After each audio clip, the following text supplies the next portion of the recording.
Paz do Senhor, povo de Deus, tudo bom? Quem fala é seu amigo Wanderson. Estamos iniciando o nosso Pod Bíblia, nossa série aí de ensinos bíblicos. E nada mais justo que agradecer a Deus por essa oportunidade de estar iniciando esse canal aqui no YouTube. E eu já quero fazer um convite para você que ainda não nos segue. Vou deixar lá, ó, embaixo do vídeo, nosso canal no YouTube para você estar seguindo a gente, ativando o sininho da notificação. Pod Bíblia 2025. O nosso Instagram também, Pod Bíblia _. É muito importante que você acompanhe todas as novidades do nosso canal. Tudo bem? Hoje nós estamos iniciando a nossa série, o Evangelho dos Milagres, ou Milagres dos Evangelhos. E nada mais satisfatório pra gente do que estar recebendo um grande homem de Deus aqui, irmãos. Você não tem noção de quem a gente está recebendo aqui. É o nosso amigo, pastor Gladstone. É muito satisfatório estar recebendo esse homem de Deus. A gente sabe, a agenda desse cara não é fácil de encontrar, irmãos. Tá aqui conosco, Gladstone. Queria que você se apresentasse aí pra gente, Gladstone. Também fico feliz em poder estar aqui nesse projeto.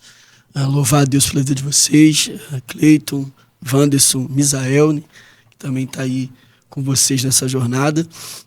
Me chamo Gladstone Dias, casado com a irmã Adriana, pai de Theo, Dom, Bruno, filhote do coração. E estamos caminhando aí, pastoreando ali na Inova, pastor auxiliar, dirigente da consagração, da oração da manhã. De vez em quando a gente prega, em algum momento também aí a gente está ajudando na juventude da igreja e seguindo aí, fazendo a vontade de Deus. Ele foi modesto, pessoal. O currículo dele aqui é um currículo muito bom, ó. Pastor auxiliar na Inova, pedagogo, pregador e escritor. Também estou recebendo aqui o nosso cofundador desse projeto, Pod Bíblia, Cleiton Oliveira. Eu já vou ler o currículo dele aqui para vocês verem que a gente está aqui só com bomba, irmão. Graduado em Teologia na FAICAD, graduado e licenciado em Filosofia, professor de seminário teológico, pregador, palestrante, debatedor, né, da Rádio 93 FM. Cleiton Oliveira, se apresenta aí pro povo, Cleiton. É isso aí, povo de Deus. Nós estamos aqui reunidos nesse projeto, falando de Bíblia, é o Pod Bíblia. E é muito prazeroso estar aqui nessa mesa de bate-papo com essa galera muito boa. E, como já disse, meu nome é Cleiton Oliveira, sou esposo da irmã Lucy Cleide, pai do Gustavo, do Gael, essa galera do G aí. E estamos aqui para poder produzir edificação. E é de suma importância, aí, como já foi dito aí, que você esteja nos acompanhando pelos canais aí que estão sendo aí divulgados. E, uma vez mais, é um prazer estar com vocês.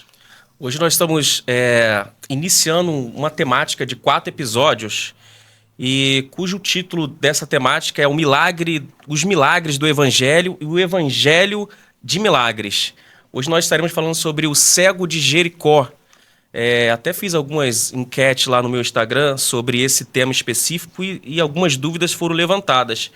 Mas antes de falar sobre o tema específico, cego de Jericó, eu queria que vocês falassem sobre quem é o Gladstone fora da igreja, né? Como ele é o pai de família, o que ele faz nas horas vagas. Acho que tem muita gente que conhece o Tony pelo que ele é no altar, né? Acho que é um programa bom para a gente debater isso também e explicar quem é o Tony, quem é o Cleiton fora da área do ajuntamento evangélico.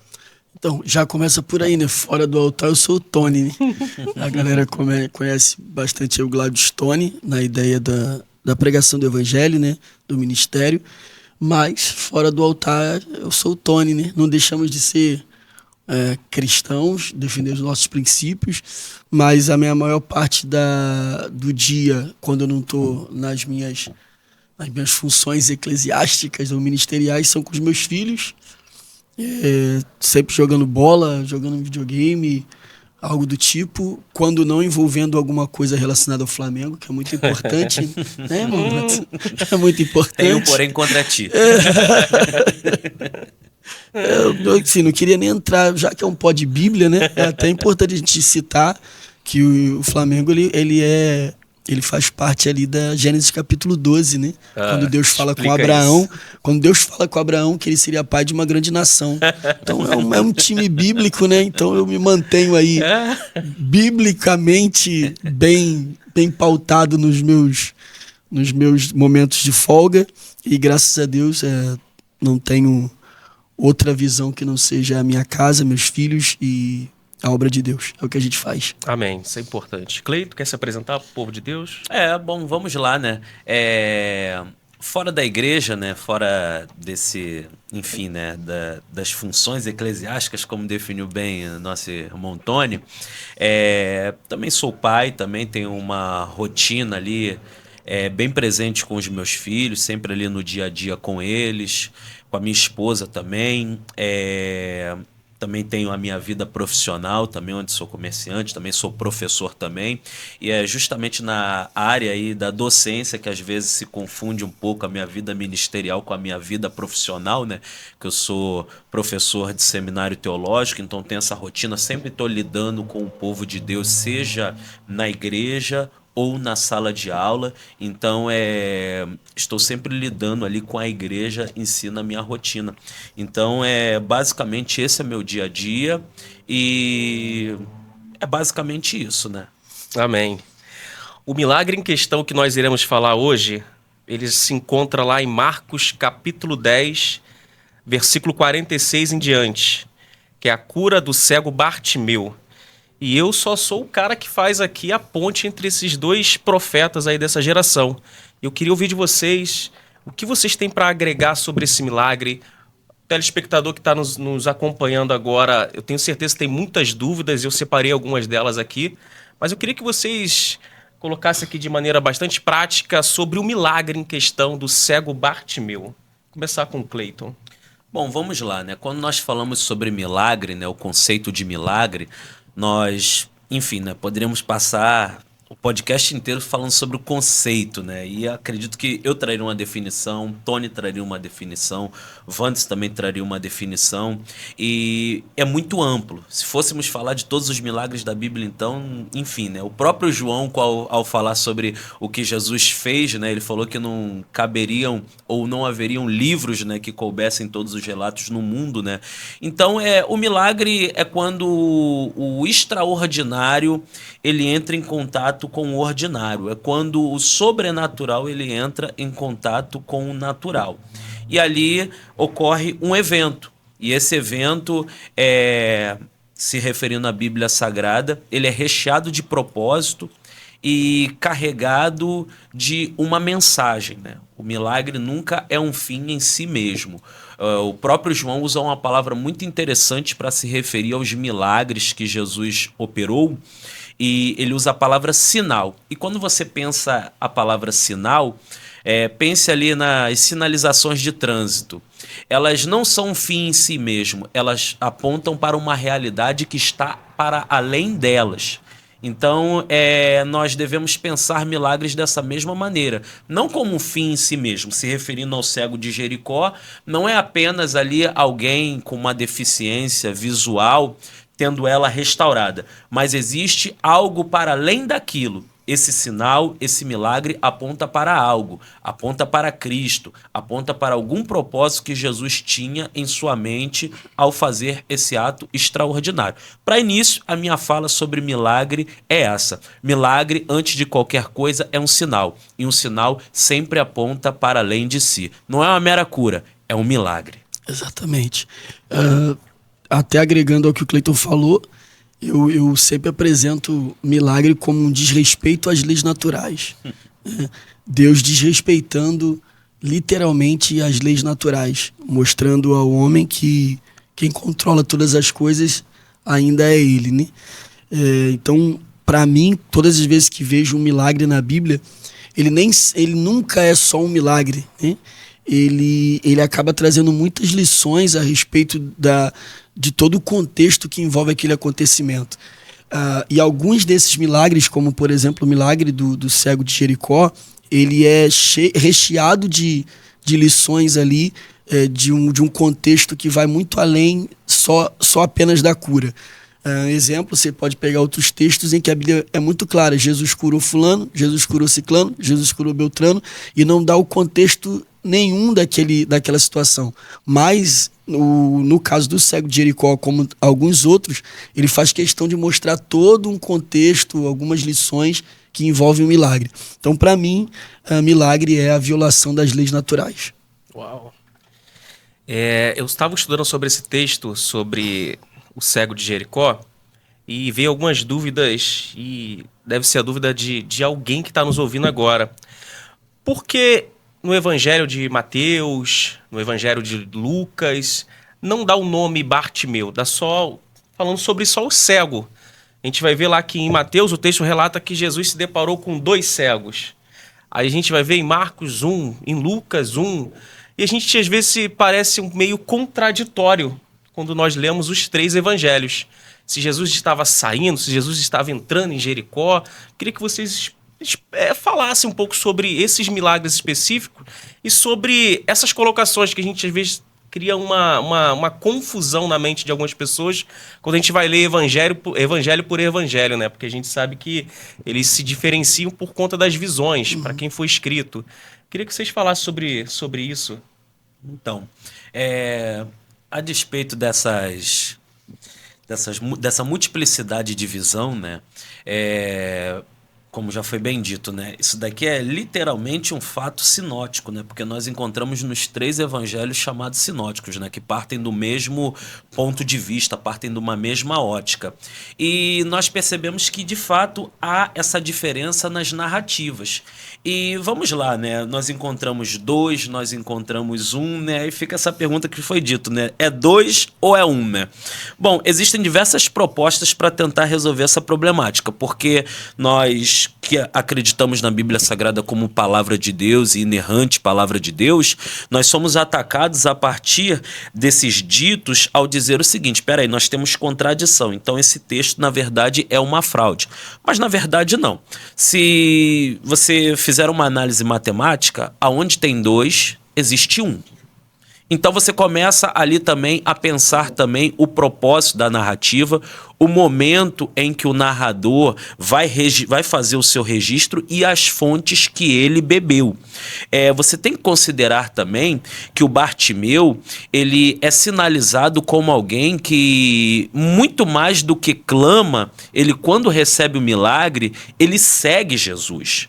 Então, vamos tentar fazer uma reconstituição dos fatos. Será que Marcos, ao registrar o nome Bartimeu e a postura dele após o milagre, será que o fato dele ter agido assim não destacou a ponto de, na narrativa de Marcos, ele merecer ser chamado pelo nome e ser apenas citado ele só? Então, nós devemos pensar em tudo isso, porque um fato narrado por diversas óticas, ele sempre vai sofrer algum tipo de modificação. Você vai ver um acidente de carro, alguém que está no alto da sua casa vai ver aquele acidente, alguém que estava num carro próximo vai ver aquele acidente, outra pessoa que estava passando ali pela rua vai ver aquele acidente.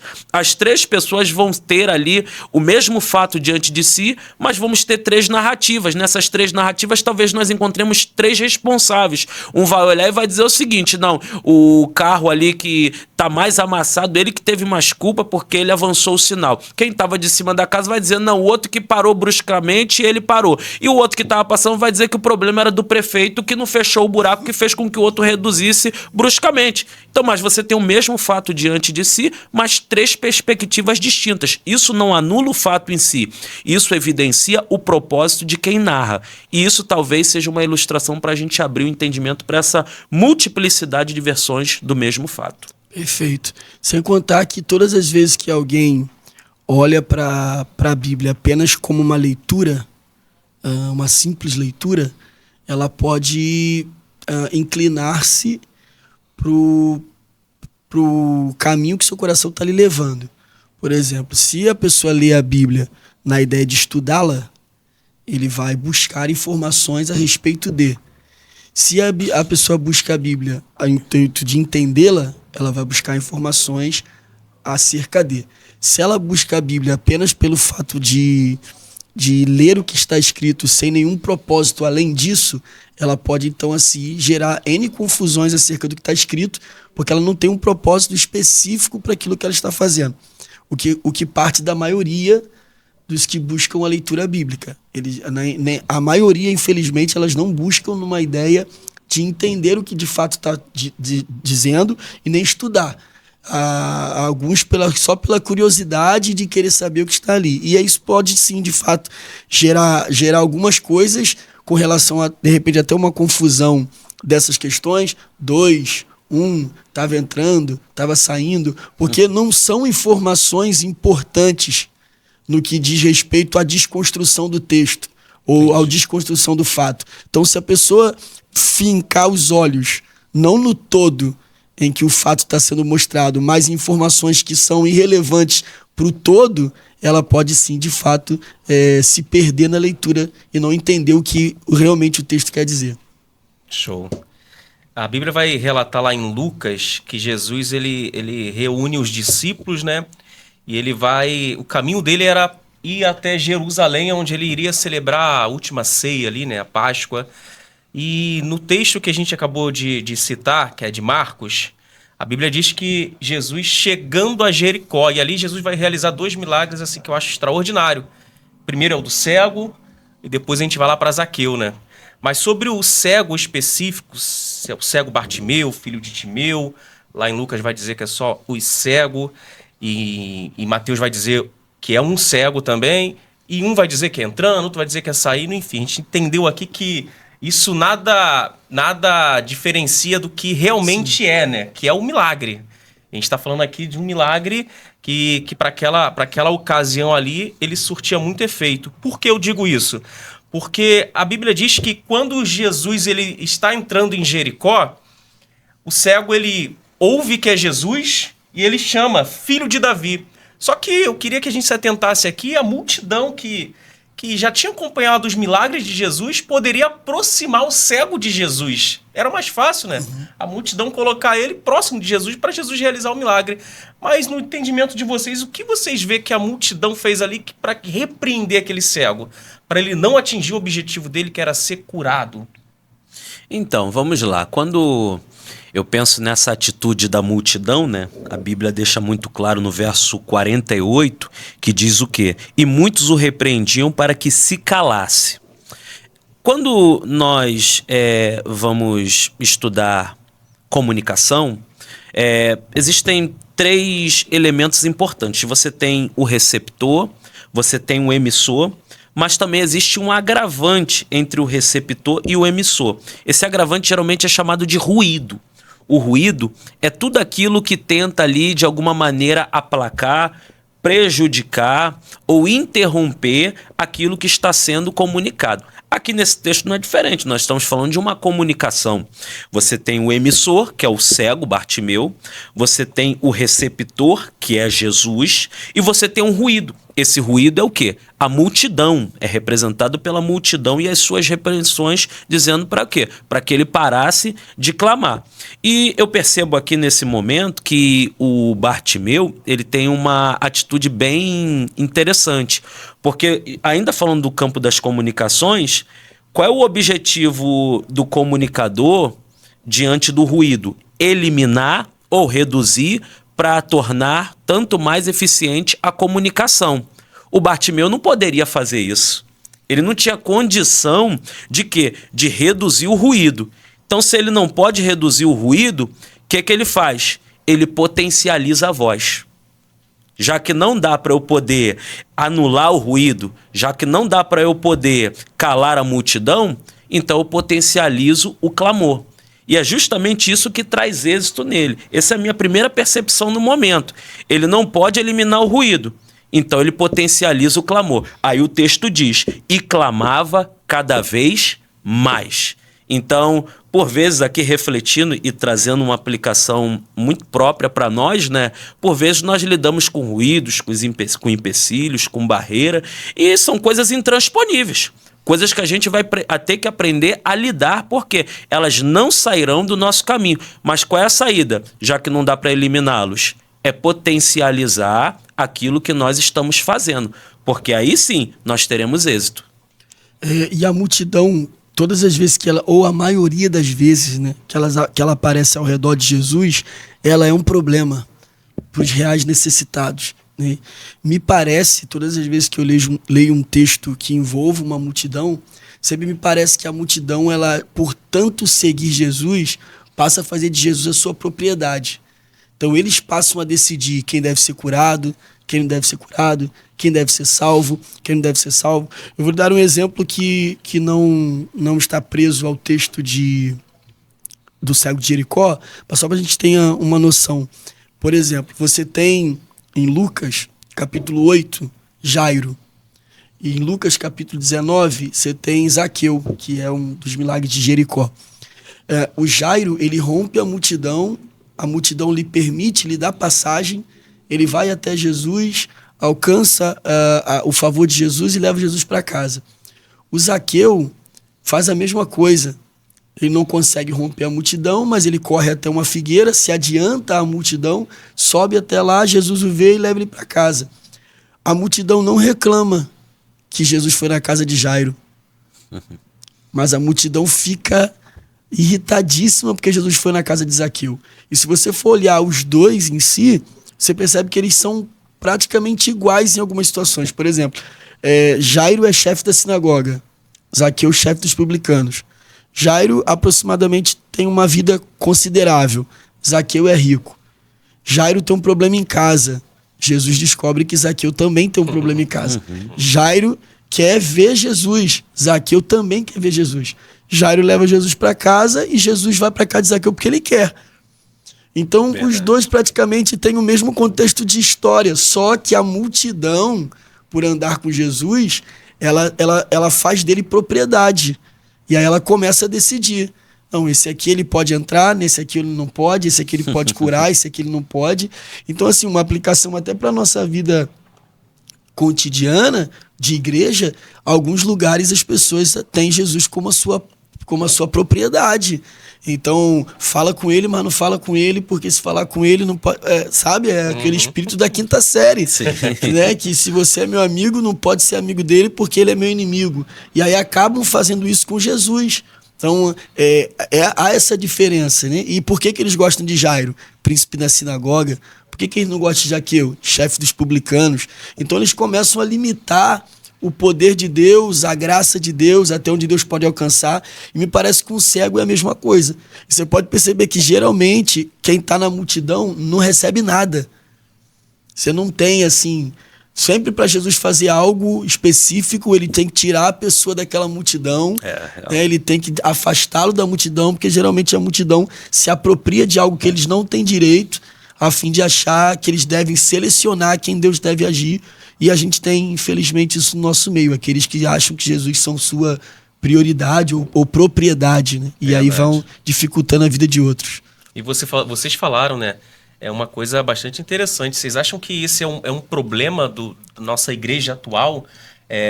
De ter algum tipo de privilégio a um grupo de crentes e outro não? Esse grupo aqui, ele não pertence a essa mesma vibe que a gente está caminhando aqui. Porque a gente vê muito isso, né? Hoje em dia, as grandes polêmicas hoje é sobre área VIP de igreja, é sobre locais estratégicos para abrir igreja, para atrair um povo diferente para a igreja. A gente vê muito isso hoje nas igrejas, né? Elas buscam muito isso, um membro mais qualificado, um membro melhor, um membro que tem mais recurso.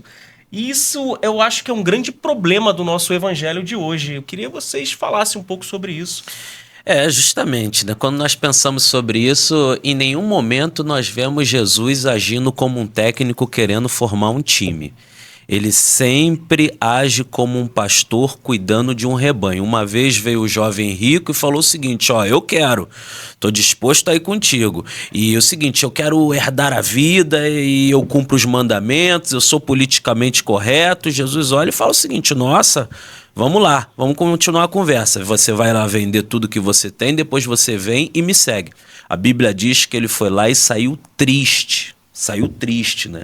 Ao contrário do que muitas vezes os nossos slogans, né, propagam, né, dizendo o seguinte, né, você vai sair melhor do que você entrou, cuidado. Dependendo da nossa atitude, da nossa postura, às vezes nós sairemos pior, né? Nós vamos ir todo empolgado e vamos sair murchinho.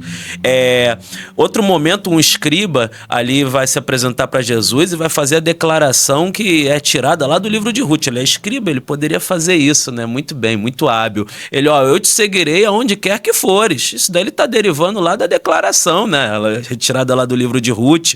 E Jesus olha para ele e vai dizer o seguinte, olha, cara, quando termina o dia, a raposa tem o seu covil, as aves têm o seu ninho, mas o filho do homem não tem onde reclinar a cabeça. Ele tá falando isso para um escriba, cara. O cara entendia de escritura, o cara tinha posição social.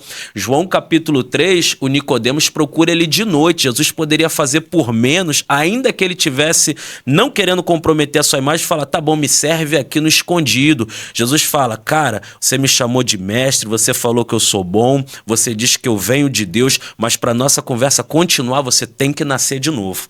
Então Jesus não tem a postura de um técnico querendo montar um time. Jesus não tem a postura de um coach querendo formar homens e mulheres bem treinados ali ou bem-sucedidos na ótica do mundo. Jesus está cuidando de ovelhas e formando pessoas que formarão outras pessoas. Essa diferenciação, né? essa separação que as pessoas hoje tentam fazer com relação à situação financeira, à fama, isso não vem de Cristo, nunca veio, né? A mesa de Cristo não permite esse tipo de separação. Pelo contrário, a mesa de Cristo ela é bem esquisita, cara. Ele consegue colocar na mesma mesa um zelote e um publicano. O zelote, o cara odiava Roma de todos os jeitos. Se ele pudesse matar um publicano, para ele seria maravilhoso. E o publicano trabalhava para Roma. Ele consegue juntar os dois na mesma mesa. E aí, quando a gente vê esse tipo de situação, por exemplo, a área VIP, né, que é uma das polêmicas hoje em dia aí na igreja, isso demonstra a falta de doutrina que esse povo tem. Porque se você não consegue cultuar em um lugar porque alguém famoso chegou e ele não pode sentar do teu lado porque você vai atrapalhar o culto, isso fala muito mais do seu pastor do que do famoso. Então a igreja não tem uma doutrina a ponto de entender que naquele lugar ali o principal é Jesus, é Cristo. Então essa cultura, cara, isso aí daria mais uns 3 podcasts, porque assim, você tem a questão da cultura financeira, o maior dizimista, uma loucura, porque dízimo não é valor. Dízimo não é valor. Dízimo é porcentagem. Então, como é que pode haver um maior dizimista se todo mundo dá 10%? Verdade. Entendeu? Da onde que saiu essa cultura? Então, o caderninho, o nome, da onde que saiu essa cultura? Esse então, desnível, né? Esse desnível, né? E a Bíblia nivela todo mundo chamando de irmão. É isso aí. Todo mundo no mesmo nível. Exatamente. E quando um fariseu quis fazer uma área VIP, Jesus deixou a porta aberta para a mulher adúltera entrar. Verdade. E ele quis criar uma área VIP na casa dele. Jesus disse, não, meu filho, deixa a porta aberta. E aí quem alcançou a misericórdia e a atenção de Jesus foi a mulher que entrou pela porta que nem convidada foi. E aquele que quis fazer uma área VIP para Jesus só tomou na cabeça. Entrei na tua casa, tu não me deu um beijo, tu não me saudou, tu não me honrou. E essa aí que não tem nada do que tu tem, tá fazendo tudo que você não fez. Verdade. Então a gente tem que tomar cuidado aí com essas coisas. Verdade. E o interessante é que eu até falei isso numa pregação que eu tive a honra de ministrar semana passada, que existem multidões que elas podem te colocar para cima, como ela pode também fazer os teus sonhos acabarem ali, sem você ter nem a possibilidade de sonhar mesmo, né? Porque a gente sabe que o ambiente em que nós crescemos ali, né? Ele é um dos mais difíceis da gente prosperar. Porque ali as pessoas conhecem quem eu sou, conhecem onde eu cresci, conhecem os meus defeitos. Então, na primeira oportunidade que a gente tem para crescer, a pessoa vai olhar para tudo aquilo que você era. A multidão estava olhando para o cego, mas Jesus estava olhando para a possibilidade de fazer ele enxergar novamente. Então tem contextos que a gente olha assim na nossa vida pessoal mesmo, na vida de quem está nos ouvindo, que não dê ouvidos a todo mundo que diz que você vai chegar longe, ou todo mundo diz que você não merece estar ali. Porque nós temos um Jesus que ainda olha para onde ninguém está olhando. Ele ainda ouve o que ninguém está ouvindo. Então nós temos que ter essa percepção que não é sobre o que muitos falam a nosso respeito, mas o que Jesus pensa ao nosso respeito. E com o cego foi exatamente isso. Cleito falou aqui que ele começou a gritar mais alto, a clamar mais alto. Isso chamou a atenção de Jesus, porque o texto no versículo seguinte vai dizer: e Jesus, parando, pergunta para ele: que queres que eu te faça? Sim.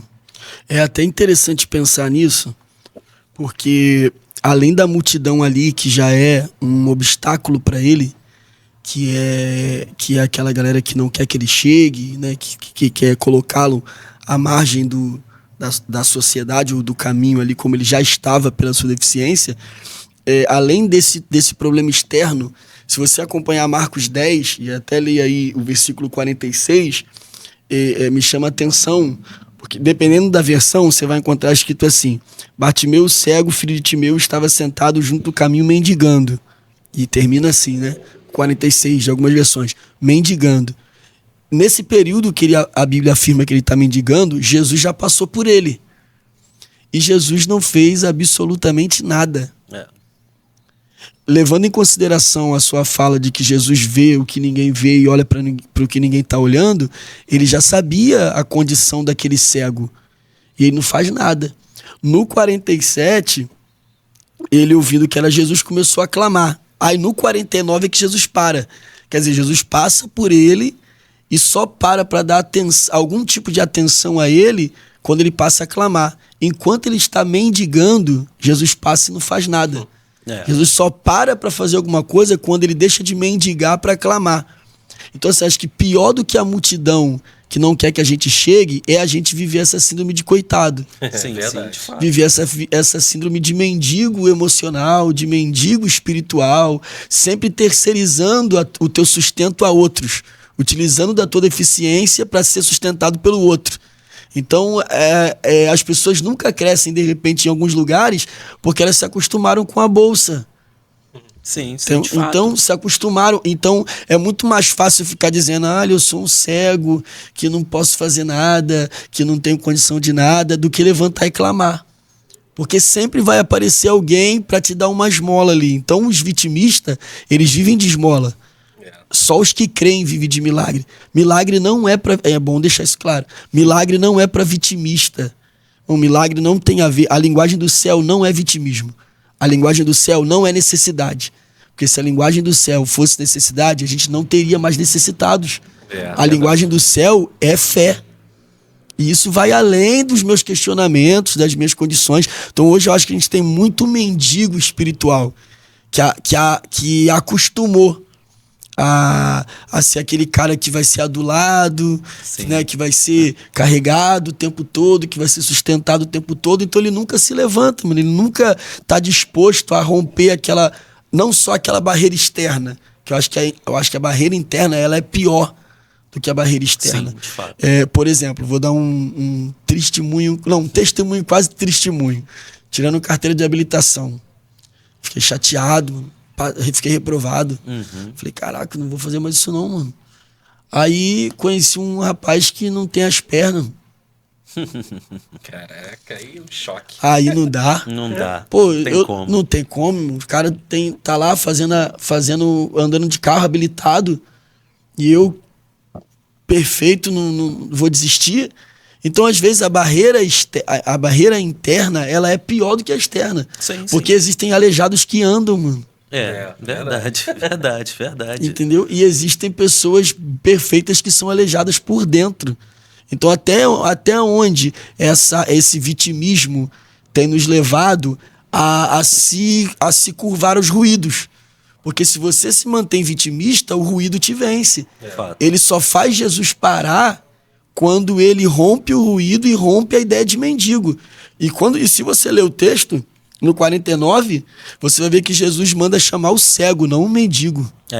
Verdade.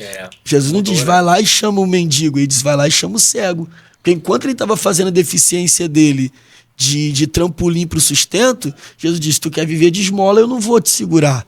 Então é contigo mesmo.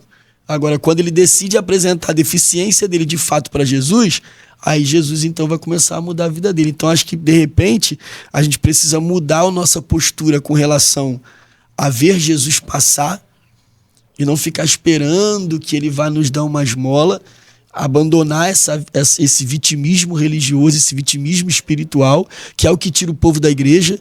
É o que tira o povo da igreja. Ah, por que você saiu? Ah, porque fulano não falou comigo. Porque Beltrano não me visitou. Porque Ciclano...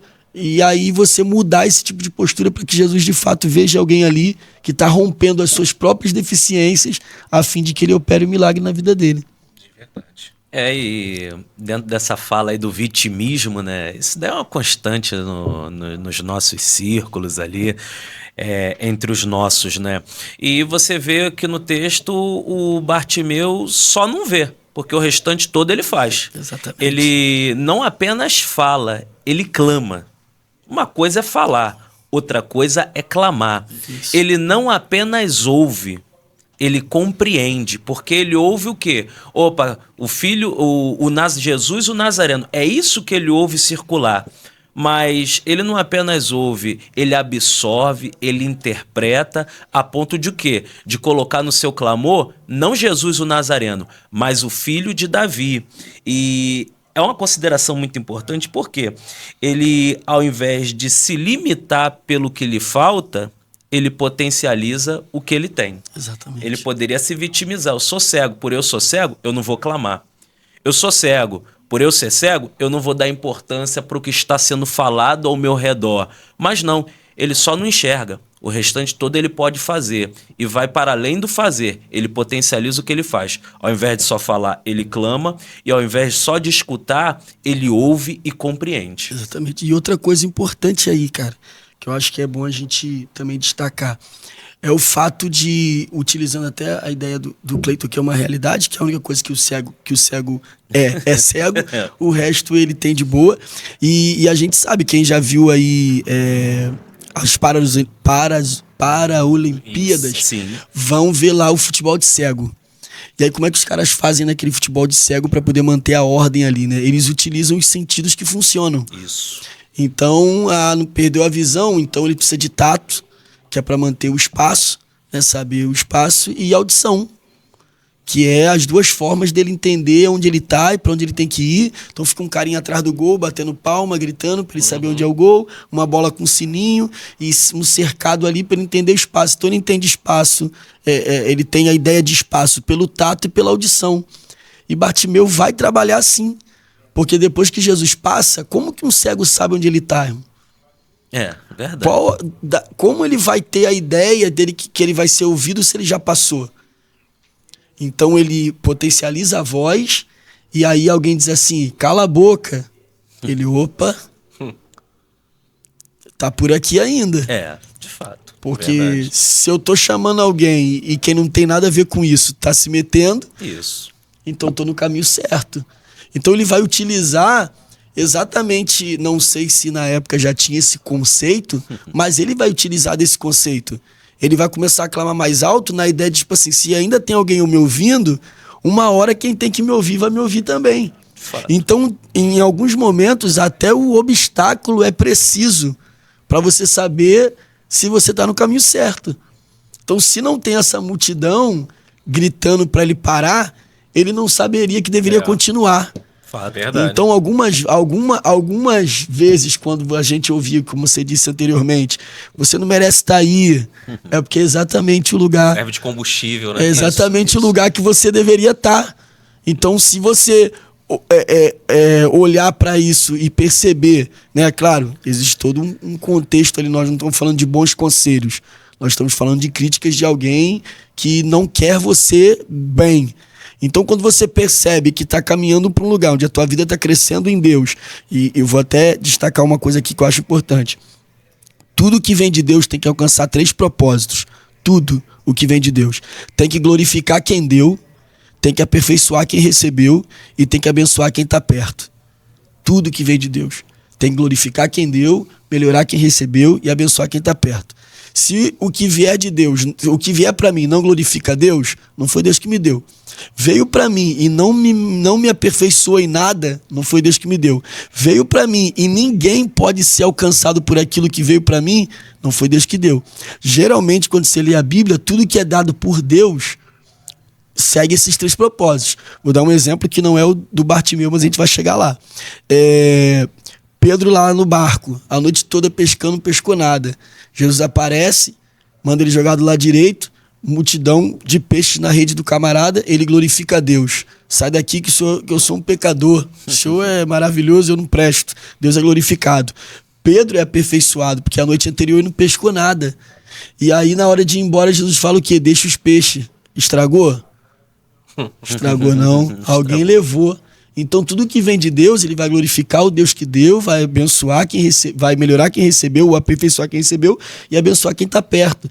O que vai acontecer com esse rapaz é exatamente isso. Deus vai ser glorificado na cura dele, ele vai ser aperfeiçoado, que passa a enxergar, e quem está perto passa a ser abençoado pelo fato de entender que quem está no nosso meio realmente não é o Nazareno. De fato. É o filho de Davi. Então, alguns momentos, esse Wanderson, Cleiton, você não deveria estar aí, você não deveria fazer isso. Provavelmente possa ser um combustível ou uma confirmação de que, o caminho é esse. Eu falei que sobre videogame, né? Você só sabe que tá no caminho certo da fase quando os inimigos vêm, irmão. Se você caminhar ao contrário, tu não tem inimigo nenhum, mas também não tá avançando para lugar nenhum. De verdade. O papo tá muito bom, né? Mas eu queria apresentar aqui os nossos patrocinadores, a galera que confiou, né, nesse projeto, que hoje é a realidade, né? Irmãos, a gente está aqui com o nosso patrocinador oficial, que é a Casa de Rações Vaca Preta, do meu amigo João. João, um grande abraço. Muito obrigado por você ter confiado nesse canal, nesse projeto. Mas temos também outros patrocinadores que estão passando aqui no visor. São pessoas que também depositaram a confiança nesse podcast, pessoas que acreditaram, que estão junto conosco. Então, se você também quer a sua logo passando aqui para você ficar conhecido aí no seu bairro, nos chama lá no direct, manda uma mensagem pra gente, já que vocês têm os nossos contatos aí nas redes sociais. Não passa essa oportunidade não, irmão. Afinal de contas, a gente precisa que esse programa aqui se perpetue por muito tempo, né? Então, é muito importante a sua colaboração pra gente estar fazendo esse canal crescer. Voltando ao cego Bartimeu, o cego de Jericó, a colocação que vocês falaram aqui é muito interessante. Eu costumo falar lá na igreja que parece, muitas das vezes, que a gente está vivenciando o mesmo ano todas as vezes. Tem um filme que é Premonição, que uma mulher, ela prevê o acidente do marido e todas as vezes que ela acorda, ela sonha com a mesma coisa. E eu falei lá na igreja uma coisa que combina com esse contexto que a gente está falando sobre o cego. Todas as vezes a gente quer vivenciar um ano diferente fazendo as mesmas coisas. A gente quer um ano espetacular para a nossa vida ministerial, mas a gente continua fazendo a mesma rotina. Só que o cego foi diferente. Ele aproveitou a oportunidade que talvez seria única na vida dele, de ver Jesus, de escutar Jesus passar por ali. Então, essa colocação que vocês falaram reflete muito no que a gente vive nas nossas igrejas hoje. A gente não consegue ver tantas pessoas crescendo, a gente não consegue ver tantas pessoas desenvolvendo. E às vezes isso está ligado especificamente a gente não querer um crescimento para nós mesmos. A gente quer que o nosso ministério seja uma bênção, mas a gente não é bênção para o nosso ministério. Sim. A gente quer que a nossa igreja seja uma top, mas a gente está buscando isso diariamente? A gente está fazendo com que isso possa alcançar o teu desejo dentro da igreja? E talvez isso seja uma falta que a gente esteja sentindo e a gente não percebe. E diariamente a gente está vivenciando o mesmo ano todas as vezes, porque o crescimento ele nunca chega pra gente. Aí a gente fica se lamentando, por que chega pro fulano e não chega para mim? Mas Jesus ele se apresenta a cada um de nós de diversas formas. E existem oportunidades específicas que Jesus se apresenta para a gente fazer diferente. E a gente só gosta de viver algo novo cantando. Eu quero viver algo novo, mas a gente não consegue colocar em prática, né? Então o cego Bartimeu, ele coloca em prática. É a oportunidade que eu estava esperando. se não for agora, não vai ser mais nunca. Sim. E a gente, cara, a gente carrega um... Não sei aqui a palavra que eu vou usar. Eu vou falar aqui, Cleiton, o conceito. E aí você utiliza aí a palavra correta para essa fala. Mas o brasileiro, especificamente o brasileiro, ele tem uma fortaleza de sofismas e raciocínios, como Paulo escreve aos Coríntios, que chega a ser estranha. Por exemplo, o brasileiro, se ele decidir fazer uma dieta, ele quer começar segunda-feira. Se ele não conseguir na segunda-feira, naquela semana ele não faz mais, que ele vai esperar a próxima segunda-feira. O cristão brasileiro, ele ama dia 31 de dezembro, porque é o dia que ele vai poder contar todas as mentiras dele, porque ele não vai fazer nada daquilo em janeiro em diante. Então, eu brinco com alguns que o dia 1º de abril é o dia da mentira pro mundo. Pro cristão é dia 31 de dezembro. Que ele vai dobrar o joelho na igreja, ele vai fazer uma oração daquela fervorosa, prometendo tudo pro ano que vem, e do ano que vem ele não vai fazer nada disso. E por quê? Porque ele está condicionado a dias específicos, a momentos específicos. Eu não sei como a gente chegou nisso, mas a mente trabalha às vezes até de forma inconsciente. Você acaba se autoprogramando sem ter se programado para o tal da segunda-feira, pro tal da semana que vem, pro tal se não for de manhã ou não for à tarde, porque tem que ser de manhã, e a gente vai se programando.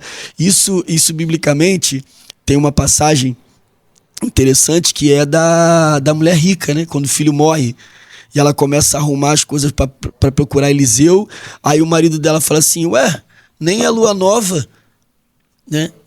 Por que você tá indo para lá? Não é lua nova? Então assim, não é um dia específico. Sim. E se ela não rompe aquele ciclo de tem que ser um dia específico, o filho dela estava morto até hoje. Sim. Então, em alguns momentos da vida, quando você rompe essa bolha que ninguém consegue romper, porque sempre fica esperando algo novo, em vez de ele ser novo, né? Ele vai vendo os outros que rompem, atravessar a fronteira lá que ele não consegue, e ele fica frustrado. Ele fica extremamente frustrado, porque ele acha que depende dos outros, quando não depende dele mesmo. Então, quando você olha para o cego, você tem nele ali exatamente essa ideia de que era a última oportunidade. Porque é de Jericó para Jerusalém, de Jerusalém para o Calvário, de Calvário para o túmulo, do túmulo para o céu. Ele não teria outra oportunidade. É a última. Entende, mano? Então, assim, e biblicamente você tem gente que tem muita oportunidade e gente que só vai ter uma.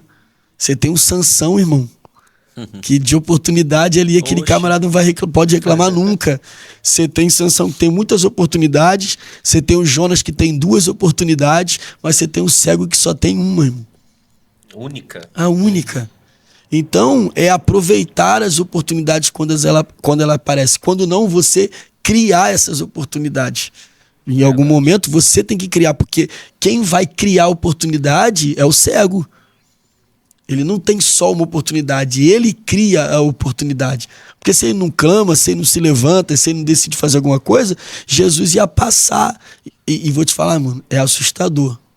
Você vê um texto de um Cristo onisciente, sabendo que o cara tá deficiente ali, e ele ter a coragem de passar e fazer nada. Já parou pra pensar nessa ótica do texto? Dele passar e ele vê o cara deficiente, o cara tá ali na beira do caminho, cego, e ele passar direto, irmão. Sem demonstrar nenhuma compaixão. Então, assim, é muito claro que Jesus não vai fazer tudo o que eu quero se eu não me manifestar de acordo com aquilo que eu quero. Tanto que quando ele vai concluir lá a questão da cegueira, ele pergunta para ele: o que você quer que eu te faça? Isso não é uma pergunta de alguém que não sabe o que ele quer. Jesus sabe o que ele quer. Jesus quer saber se ele sabe o que ele quer. De fato. O que você quer? E aí, assim, existem 2 situações aqui e passo para Cleito. Primeiro, se eu sou um cego, eu vivo de esmola. Se eu passo a ver, a esmola acaba. Isso aí. O que eu vou fazer da vida? O que eu faço da vida Que é mais depois? rentável, né? Exatamente. E às vezes até ver a própria luz também se torna um terror para quem viveu a vida toda, ou a maior parte dela em trevas. Também existe o medo também do novo. Exatamente. Existe o medo do novo, a É isso temática aí, do novo. é isso aí. Então você imagina alguém que tem a ideia de, pô, eu posso perder a minha renda. É o cara, mano, que tá trabalhando o tempo todo em uma coisa, e daqui a pouco a mente dele abre pra outra coisa e ele fala, pô, mas se eu arriscar nisso, eu posso perder tudo que eu tinha aqui. Mas é o risco da vida, irmão. É. É o Lembra até do risco. coxo lá, né? De Atos Sim, 3, né? sim, é o Tava à risco. beira do templo ali, né? É o risco. O risco é esse. Então, você tem um Deus que te pergunta, o que você quer? Eu quero ver, mas eu tenho que te deixar claro, se você passar a ver, acabou a esmola. Você vai ter que passar a viver, você vai ter que trabalhar. E aí, às vezes, a gente pede algumas coisas, mas não percebe a consequência. Porque, assim, toda oração ela tem a resposta e a consequência. Exemplo, 430 anos os caras orando. Tira a gente do Egito, tira a gente do Egito, tira a gente do Egito. Resposta, Moisés. Consequência, deserto. Isso. Bota a gente de novo do Egito, bota a gente de novo do Egito. Porque a gente não sabe viver com a consequência da oração que a gente fez. A gente só quer resposta. Por exemplo, se você começar a orar e, Deus, eu quero, sei lá, um dom espiritual, que para esse tempo até é chacota, né? Um cara que tem Você imagina um verdadeiro profeta, um verdadeiro homem de Deus no contexto que a gente está hoje. Ele passa luta, irmão. De fato. Ele enfrenta um descrédito. E será que eu orando a Deus para pedir a Deus um dom espiritual, por exemplo, de profecia, e ele me responder acerca dela, eu vou conseguir viver sendo chamado de feiticeiro? De falso profeta? Sendo ironizado, chacoteado. Exatamente. Então, toda oração ela pode vir acompanhada de resposta, e essa resposta de uma consequência. E às vezes as pessoas não querem a consequência. Então Jesus deixa claro para ele, irmão, tu tem uma oportunidade. O que você quer? Porque eu sei o que você quer. Eu preciso saber se você sabe o que você quer. Na mesma visão. Na né? mesma visão. É isso aí. E aí você dá até um tema assim de mensagem. Você tá na mesma. Pegou? Você tá na Hoje mesma. tem culto de libertação, irmão. Isso aí. Você tá na mesma visão para passar a enxergar? Você tá na mesma visão que eu para passar a enxergar? Você quer a mesma coisa que eu quero para você? Porque de repente você só passa a ver aquilo se você tiver na mesma visão que Cristo tem a teu respeito. Entendeu? Então. Verdade. E sobre essa questão do viver o novo, experimentar coisas novas, viver um novo momento, né? No cego eu vejo pular do texto a palavra continuidade. Porque no verso 47 o texto diz que ele começou a clamar. No 48, ele clamava cada vez mais. Começar, gente, é o que o Tony falou aí, toda a vida a gente começa a fazer dieta, a gente começa, enfim, a se consagrar, a gente começa um monte de coisa, a gente começa a fazer faculdade, começa a fazer curso, começa a se aperfeiçoar, começa a treinar, começa a ver vídeo, começa a ler a Bíblia, começa a ler livro, mas esse cego ele não se conformou em apenas começar. Ele continuou, e quando ele continua, ele não muda a forma, porque ele começa clamando, ele continua clamando. Perfeito. Ele não muda o conteúdo. Por quê? O que ele clama? Começando, Jesus, filho de Davi. O que ele continua clamando? Jesus, filho de Davi. O cego, ele não vai mudar a forma, não vai mudar de clamor para petição. Não vai mudar de petição, enfim, para outra forma de tentar chamar atenção. Porque às vezes o que nos falta é acreditar naquilo que nós fazemos. É isso. O cego, ele foi lá, ele clamou. O que ele recebeu em troca? Consequência. Ele teve ali o quê? Oposição. Se cala, cara. Ele poderia muito bem mudar a forma. Peraí, eu vou mudar de clamor para petição para ver se a coisa melhora. Qual é a diferença do clamor para petição? Na petição, eu revelo o quê? A minha vontade. No clamor, eu revelo o quê? A minha urgência. Talvez eu possa mudar para ver se dá certo. Vou diversificar, né? Essa palavra, Sim, né, de sim. hoje, né? Vou diversificar para ver o que dá certo. Não, ele não muda a forma. Mas talvez ele também pudesse mudar o conteúdo. Jesus, filho de Davi, não colou. Vou tentar mudar. Vou tentar igualar com a multidão. Jesus, o Nazareno. Não, ele não mudou o conteúdo. Então, por vezes, o que nos falta não é começar, é continuar. E todo aquele que decide continuar, ele tem que acreditar naquilo que ele está fazendo. Porque, do contrário, ele não vai ter sucesso. Exatamente. De verdade. No versículo 51, que o Gladstone falou aqui agora, diz assim: Jesus falando, disse-lhe: que queres que eu te faça? Nós sabemos que Jesus é onipotente, onisciente, onipresente. Jesus já sabia o que ele precisaria, né? Só que a pergunta de Jesus, ela ecoa até hoje, né? O que queres que eu te faça? Será que a gente está sabendo pedir da maneira correta? Será que a gente está sabendo falar, se expressar da maneira correta? Porque a todo momento Jesus nos diz, né? O que queres que te faça? Será que a nossa resposta para ele tem sido de acordo com a nossa real necessidade? O nosso real interesse? Porque o Tony falou que no dia 31, né, a gente sempre coloca lá todas as nossas petições, né? E normalmente, se eu tiver errado, vocês me corrijam. Normalmente a gente sempre coloca o que a gente quer no mundo secular. É um bom carro, que esse ano eu termine uma boa faculdade, que esse ano eu comece num bom emprego, tenha um bom salário, que eu vá ter filhos ou não. Mas a gente não se coloca numa maneira mais espiritual, falando para o Senhor que esse ano seja o ano do meu extraordinário contigo. Que esse ano eu possa mergulhar mais fundo. Que esse ano eu possa me doar mais na tua obra. Mas normalmente, no mundo aqui que nós vivemos, nós pedimos mais bênçãos materiais do que oferecemos algo de maneira assim concreta ao Senhor, para Ele também derramar as bênçãos sobre nossas vidas, né? Todas as vezes que a gente se levanta para ir até o Senhor, é para pedir, né? Mas será que a gente tem entregado?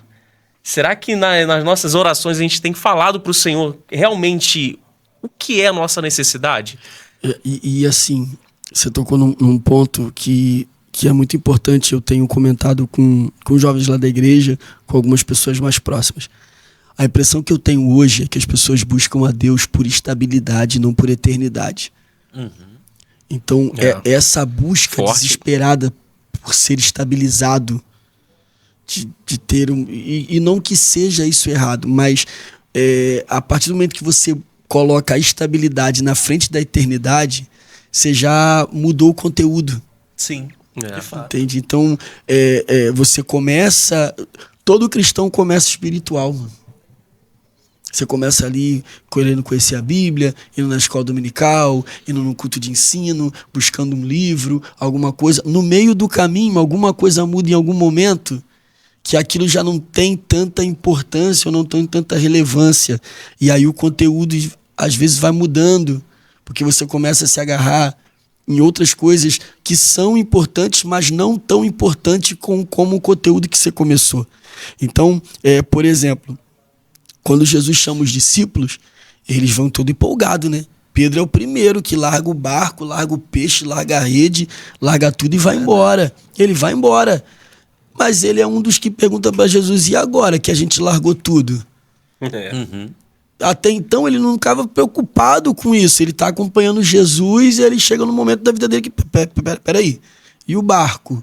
E a rede? E o montão de peixe que eu deixei? E agora que eu deixei tudo, a gente vai ganhar o que com isso?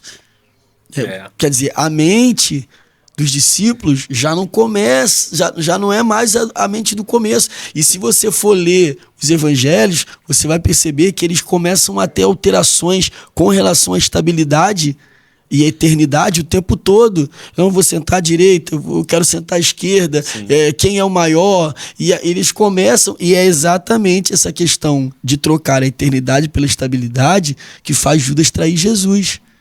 Porque ele espera um reino estabelecido, estabilizado, não um reino eterno. De fato. Né? Ele quer um reino que estabilize ali. Pô, se eu tô com um cara e ele é o rei de Israel, no mínimo nós somos os 12 ministros dele. Sim, Então a gente tá bem pra caramba. E eu tô melhor ainda, porque eu sou o tesoureiro, então eu vou ficar... economia. Exatamente. Presidente do Bacen, Pronto, talvez. Não tem jeito.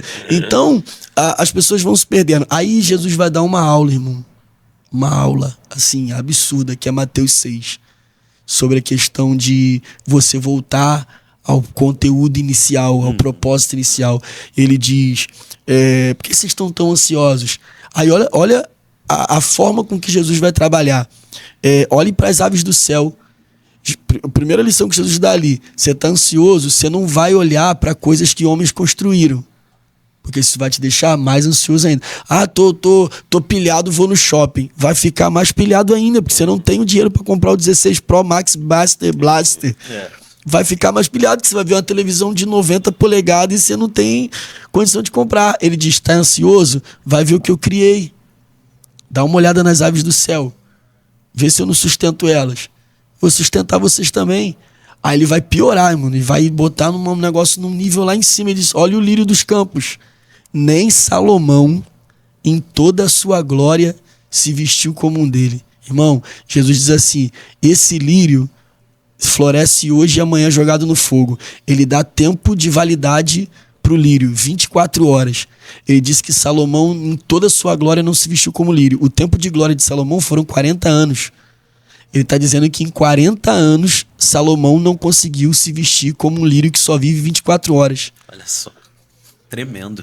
Como que alguém que vive 40 anos não consegue se vestir como um lírio que só vive 24 horas? Jesus está falando exatamente sobre cumprimento de propósito e ostentação.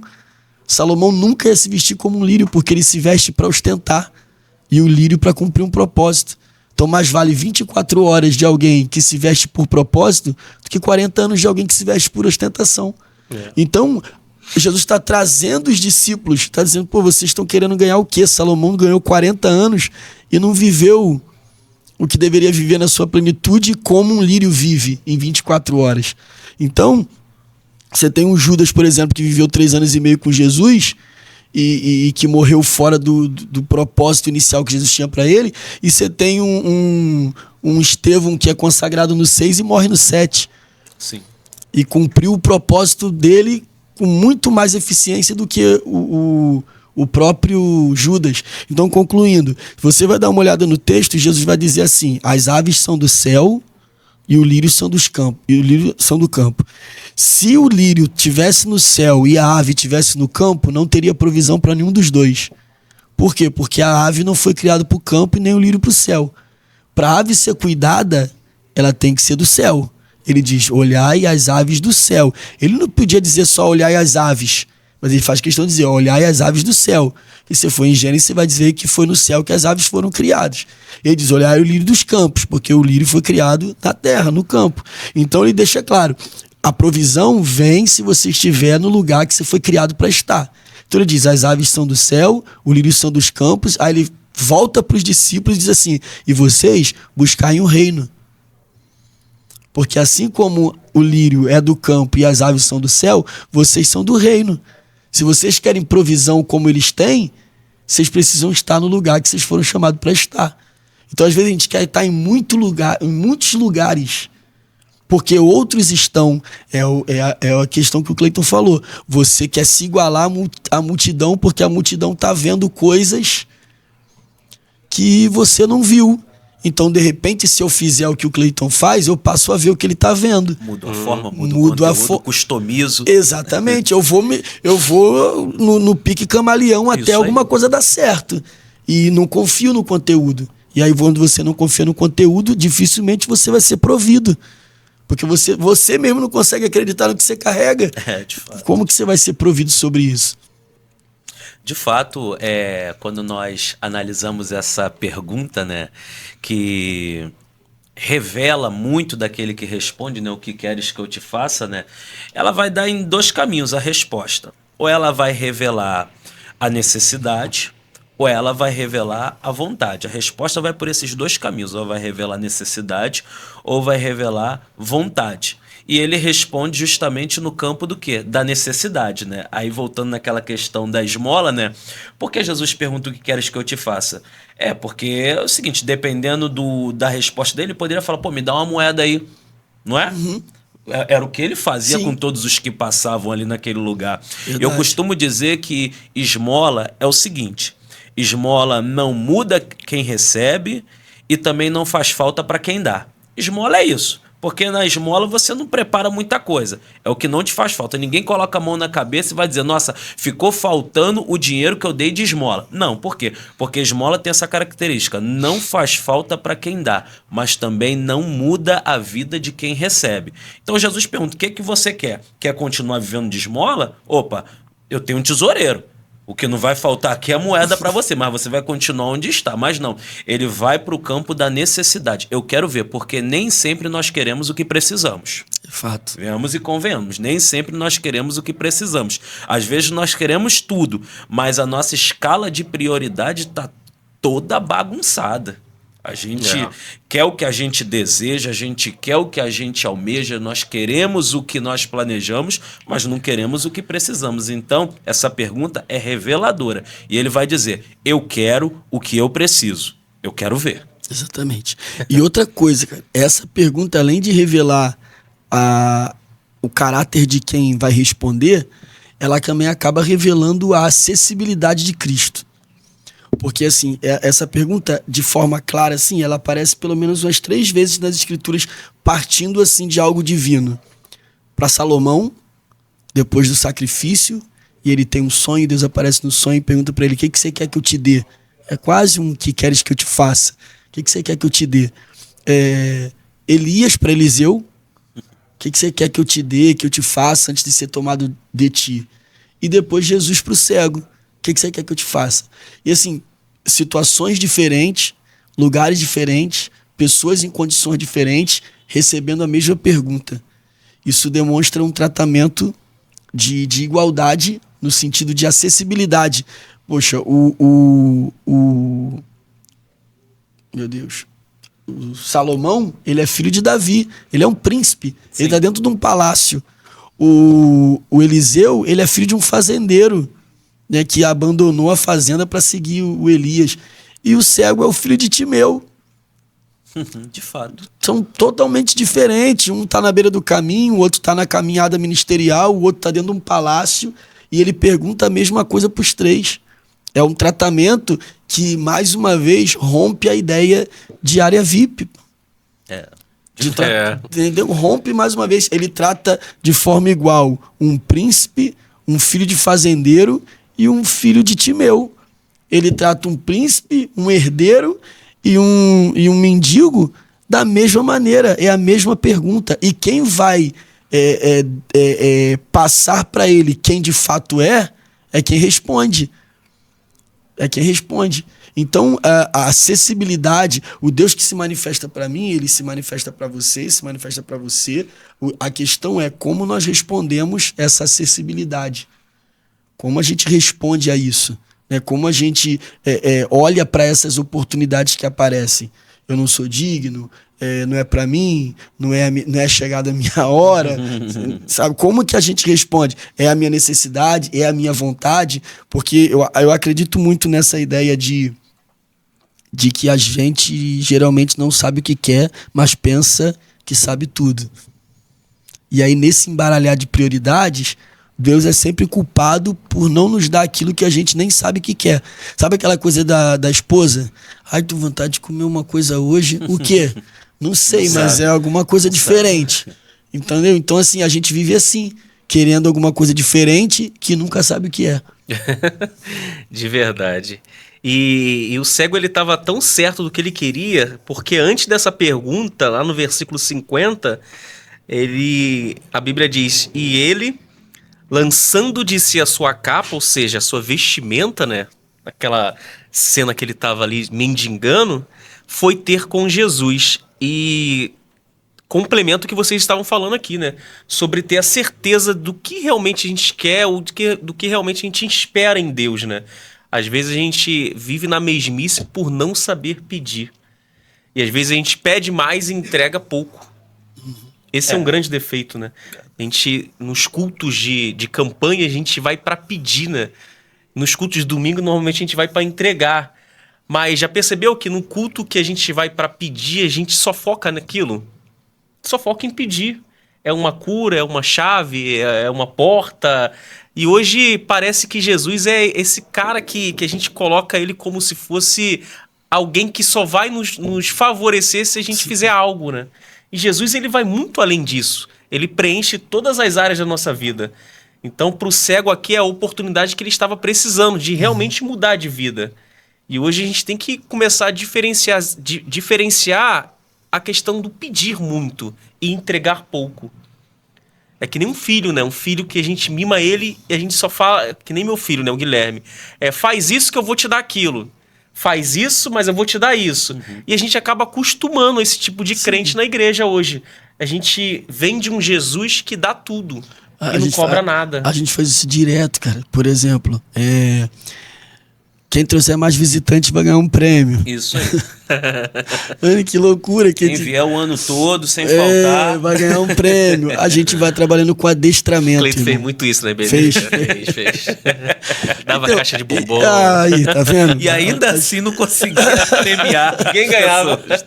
Pra você ver, eu vou citar uma palavra que de repente alguém fique ofendido, mas não se sinta ofendido. Mas hoje as igrejas trabalham com adestramento, irmão. E não com ensinamento. Essa ideia de um petiscozinho se você sentar, um petiscozinho se você rolar, um petiscozinho se você der a patinha. Isso é coisa de cachorro, irmão. Não é coisa de ovelha. Entendeu? A gente está adestrando o povo de acordo com aquilo que eles acreditam que vão receber se fizerem tal coisa. E assim, você vai ver essa ideia de saber o que quer, né? Você tem o Elias, que de vez em quando ele dá uma chateação com Deus ali, pede até a morte, né? Que só eu fiquei, né? Você tem o Jonas. Pô, eu fugi do Senhor porque eu sabia que o Senhor ia fazer isso. A gente tem uns profetas na Bíblia que a impressão que eu tenho é que eles não queriam ser profetas. É que Deus foi lá e disse: é contigo e acabou, irmão. Não quero outro. Mas existem outros que de fato assim, aceitaram a ideia e abraçaram. Por exemplo, o Eliseu. O cara queria ser profeta, irmão. E quando o Elias passou por ele e falou: peraí que eu só vou queimar tudo aqui. Quero voltar mais pra isso não. Vou queimar as carroças, vou fazer um churrasco, vou matar o boi e vou ver minha vida contigo. Ele queria aquilo, irmão. Ele vai fazer mais do que Elias. Ele vai ser o cara da porção dobrada. De fato. Ele fazia questão de se comunicar. Se você pega o Elias é o cara da caverna, do deserto, introspectivo, só anda sozinho, um cara muito... Eu enxergo o Elias muito carrancudo, mas você olha o Eliseu é o cara que tá falando com o rei, tá falando com a viúva, daqui a pouco tá falando com o general. O cara tem acesso. Tem uma escola de profetas. Uma escola de profetas. O cara tem acesso a muita gente. Então, quem tem acesso a muita gente vai fazer mais coisas. Não tem jeito. Verdade. Então, ele queria aquilo. O cego acaba mostrando isso também. Porque aí você tem as diversas ideias, né? Da capa ser uma possibilidade de dar a ele ali o direito de mendigar, e ele tá abrindo mão de um direito dele para seguir Jesus. Então, tipo assim, eu não quero mais isso. Quem quiser que fique com essa capa aí, eu não quero mais isso. E eu acho muito importante, e vou citar mais um texto aqui para passar minha oportunidade, em nome de Jesus, mas eu acho muito importante essa ideia de apresentar um evangelho de que para você viver algo para Deus, você tem que tirar algo primeiro por Ele. Verdade. Eu penso muito nessa ideia, porque se você pegar ali Êxodo, capítulo 3 e 4, você tem o capítulo 4, que é Deus chegando para Moisés, dizendo assim para ele: toma esse cajado na mão com que você vai fazer os milagres.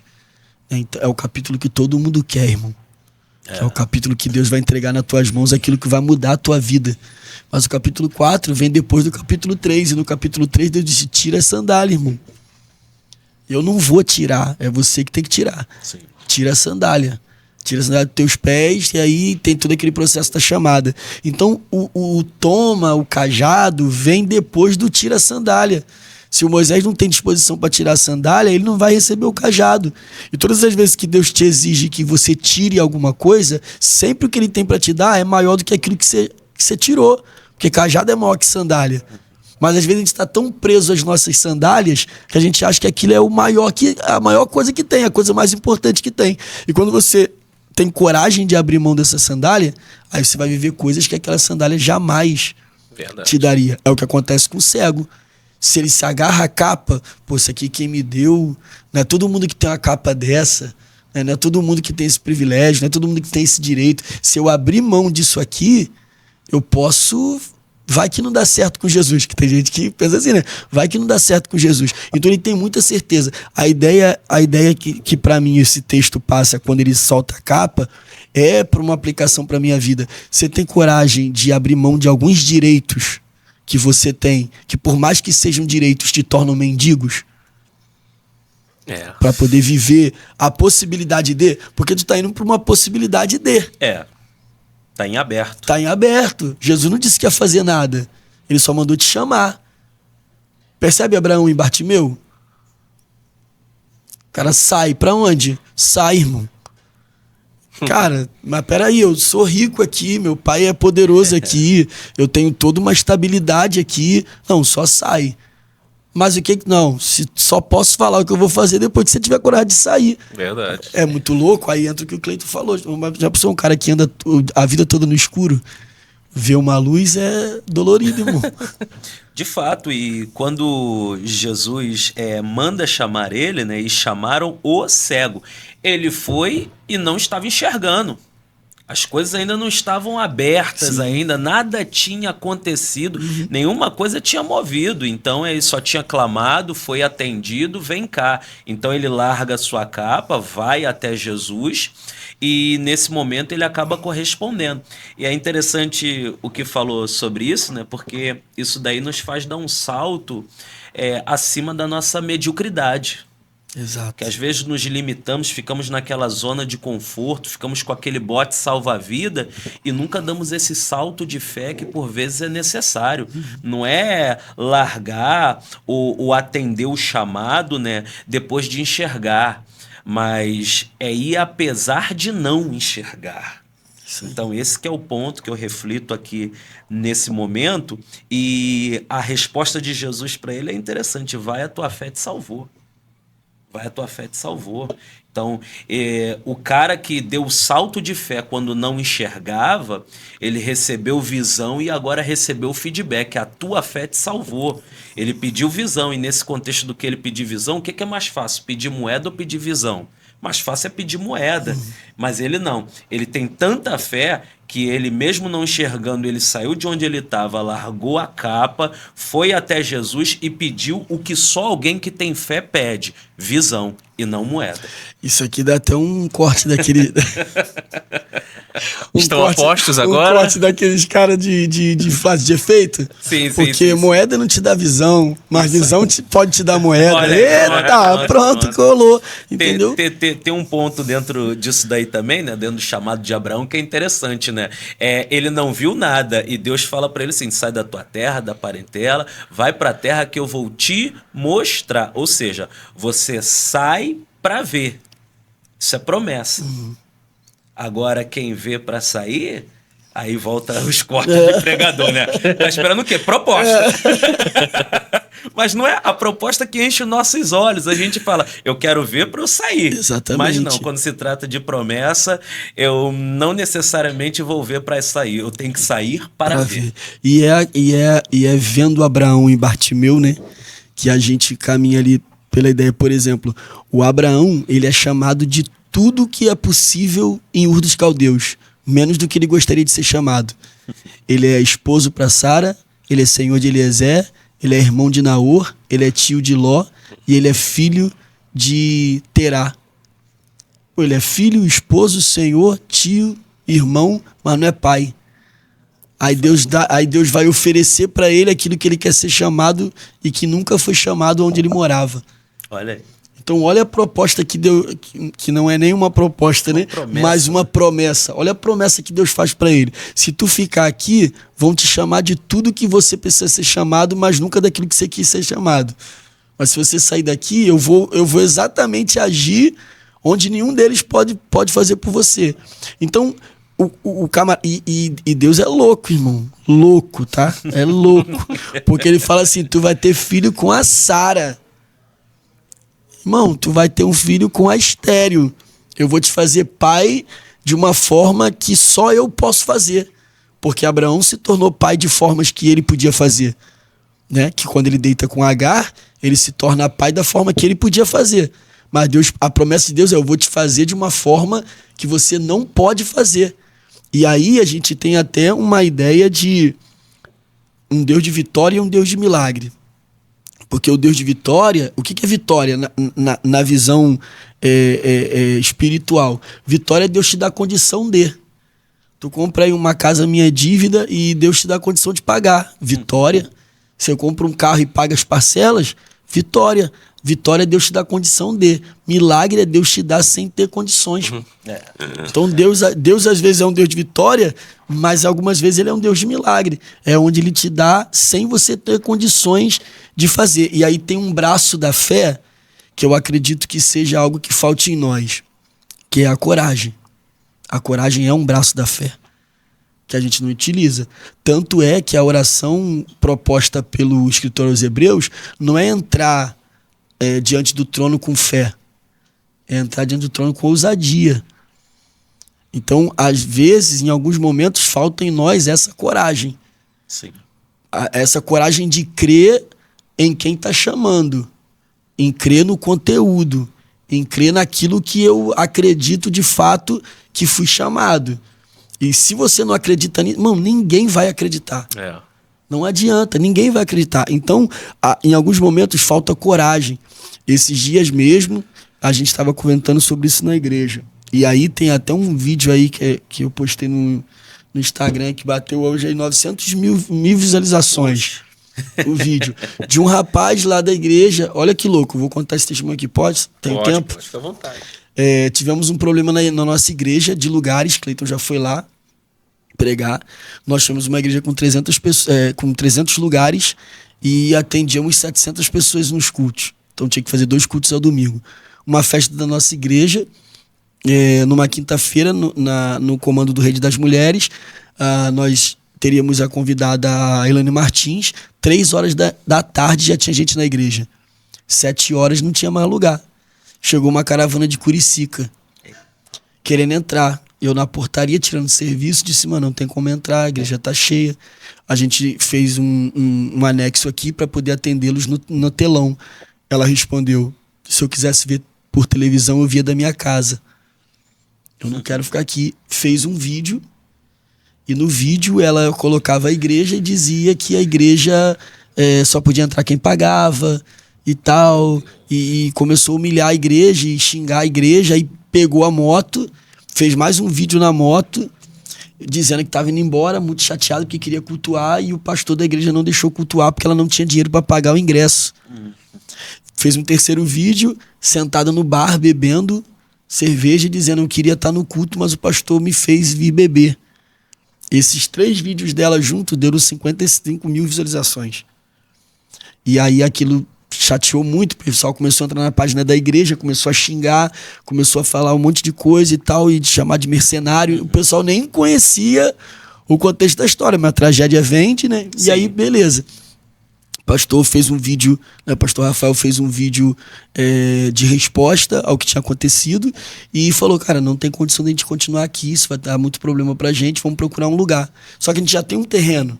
E a gente foi procurar um lugar para poder só sair daquele momento ali. E achamos um lugar mais à frente, para a igreja lá, cabe lá assim umas 1.200 pessoas, e fomos para lá. Nisso que nós fomos para lá, a ideia era não ter mais o transtorno de ter 2 cultos, né? Só que a ideia de Deus não era essa, irmão.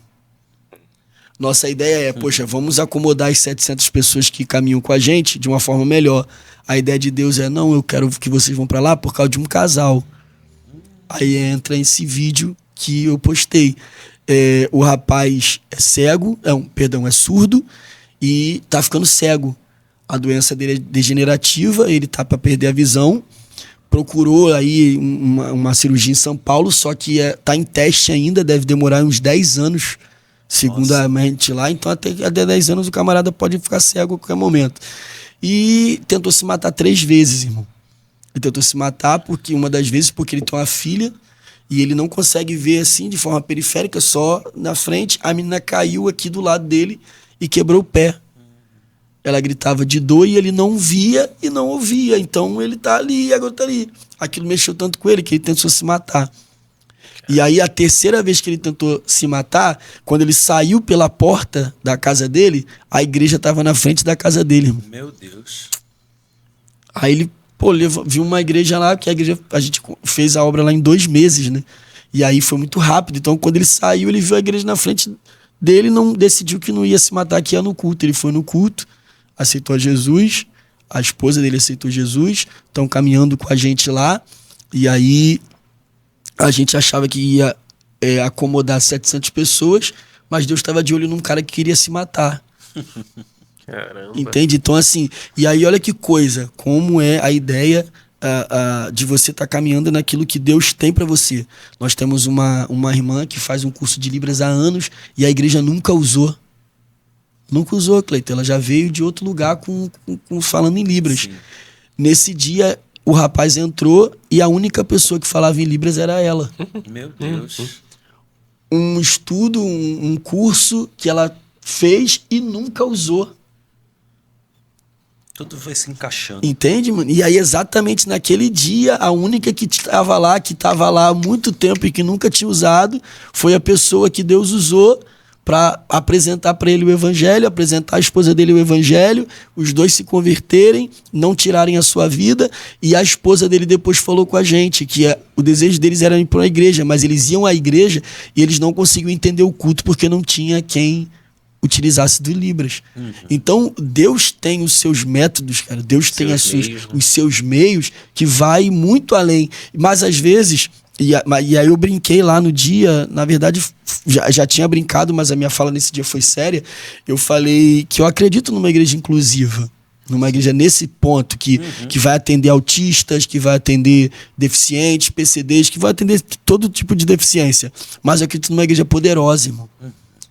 Então eu acho que às vezes a gente se tornou tão inclusivo que deixou de ser poderoso. Sim. Porque é mais fácil comprar uma cadeira de roda do que chamar um cego. Sim. É mais fácil dar uma moeda Do que pedir à vista. do que pedir à vista.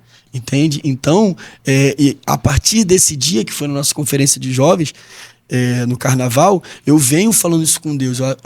Eu falo sempre com Deus. Eu não sei se todas as vezes que eu vou orar, alguém vai ser curado, alguém vai ser liberto, alguém vai levantar de uma cadeira de roda, mas eu nunca vou saber se alguém será se eu não orar.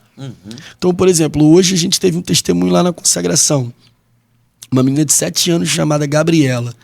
Estava sendo tratada no posto de saúde como dermatite. Dermatite, e aquilo só piorando. A médica falou, é melhor você levar... a menina botou a foto na rede social e disse se alguém poderia explicar para ela o que era aquilo que a filha dela tinha, porque na rede lá estava tratando como dermatite. Alguém falou, leva no Menino Jesus. Levou lá, fez os exames e tal, não era dermatite, mano.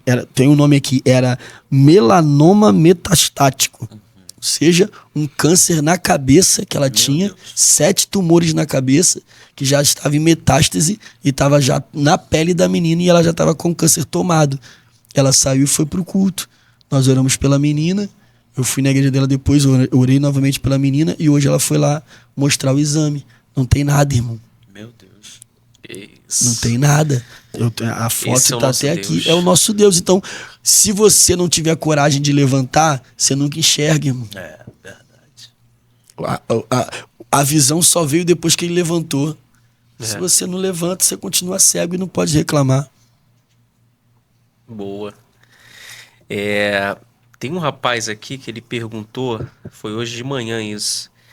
Ele perguntou, Jesus fala, né?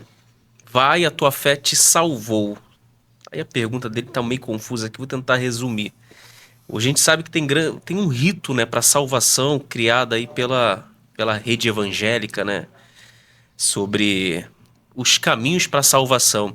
Só que com o cego foi diferente. Aí a pergunta dele é essa: o cego foi salvo porque ele creu ou foi salvo porque ele foi curado? Essa pergunta que ele colocou aqui. A outra pergunta é o que devemos tirar desse texto que a gente acabou de ler como lição para aplicação pessoal. Queria ouvir, estamos chegando já no final do podcast, 5 minutos para cada aí. Então, vamos lá. O que precede a cura do cego e o que precede também a fala de Jesus sobre a sua salvação é a sua confissão. Primeiro, o cego confessa Jesus. Jesus, filho de Davi. Tudo começa aí. Tudo começa na confissão. Ele confessa Jesus Cristo.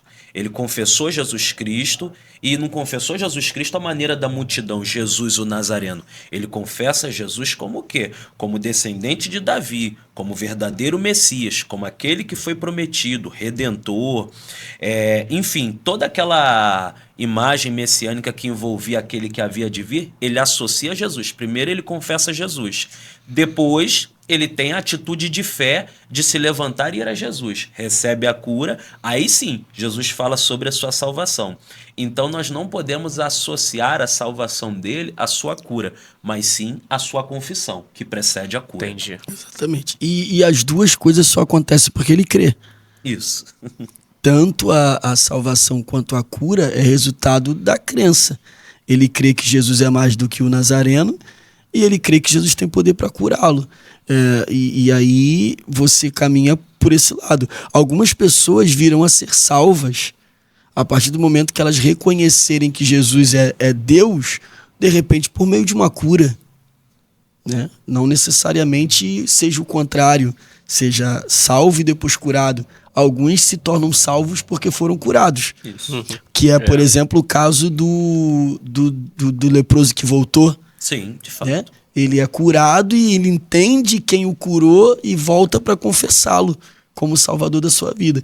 E o caso do paralítico, que também é curado no templo, e depois ele volta e Jesus fala, você sabe quem sou eu? E aquela conversa lá, o Messias e tal. Então, alguns momentos, os sinais, eles vão sempre apontar para algo maior.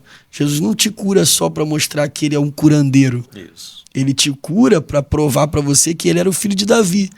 Né? Como ele faz com outro paralítico também, que desce do telhado, perdoados são os teus pecados. Então, a proposta é que os sinais também acompanhem aqueles que creem. Tanto quanto os que podem fazer os sinais, tantos quanto aqueles que podem receber os sinais. Então, todas as duas coisas acontecem por meio da fé. E a maior evidência do salvo é o final, né? E seguiu a Jesus pelo caminho. Aquele que era conhecido como o caminho, Jesus, encontrou alguém à beira do caminho, o curou, o salvou e o seguiu pelo caminho.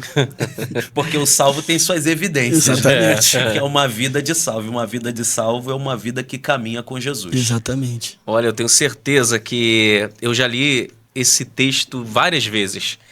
E quando eu perguntei a algumas pessoas hoje, se tem uma dúvida sobre o texto, que a gente lê de uma maneira displicente, né? A gente lê por ler muitas das vezes, né? A gente lê e às vezes não consegue entender. E esse texto aqui, ele tem muitas coisas enriquecedoras, né? Porque vocês falando aqui, eu já tirei umas 3 pregações daqui.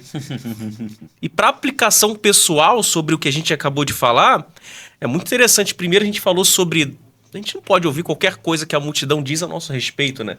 Até porque a multidão falou que queria que Barrabás se livrasse lá da cruz. A multidão elegeu o nosso saudoso presidente. A multidão ela sempre coloca a gente de maneira contrária à visão do que Deus quer, né? E depois a gente caminhando para o texto, a gente vai entender que a gente tem que vencer o medo, né? A gente tem que vencer, a gente tem que ter coragem. E a coragem, ela tá atrelada principalmente na gente, assim, quando a gente vai iniciar qualquer tipo de negócio. Eu falo isso pro Cleito. Às vezes a gente fica com tanto medo de dar errado que não dá o primeiro passo. Sim. A gente não quer crescer, a gente não quer sair do casulo ali, né? A gente quer sempre estar estabilizado. A gente não quer romper isso. Cara, eu posso falar um minuto sobre essa situação? Porque ontem eu tava conversando sobre isso. Mas eu acho que a gente é muito seletivo com relação ao medo. Por exemplo, quando a gente tava no mundão, assim, né? Quem já foi no mundão, ninguém sai numa sexta-feira para um baile da vida dizendo assim, será que eu vou morrer hoje? Será que uma bala perdida vai me pegar? Será que eu vou desaparecer? Ninguém sai com esse medo. Compreende? E aí algumas coisas que são relacionadas ao que pode nos beneficiar de alguma forma, parece que trava a gente de uma maneira que a gente fica...